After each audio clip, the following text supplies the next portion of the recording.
Ar negalite susitvarkyti su savo darbais? Aš per 1 minutę padėsiu jums šitą išspręsti.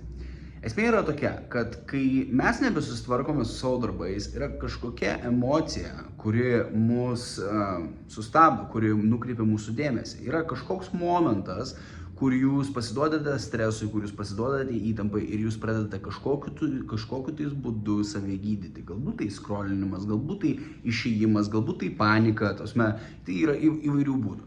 Tai aš jums pasakysiu tai, kokia be būtų jūsų situacija, pasirašykite ant lapo 3 darbus, kuriuos jūs šiandien privalote atlikti. Ir atlikite tuos 3 darbus. Ir sutelkite tos 3 darbus į giluminę darbo būseną. Nusistatykite žadintuvą valandai, 50 minučių ir išdirbkite visą tą valandą, tas 50 minučių. Tada skirkite 5-10 minučių poilsiui ir taip pakartokite tol, kol įveiksite 3 užduotis.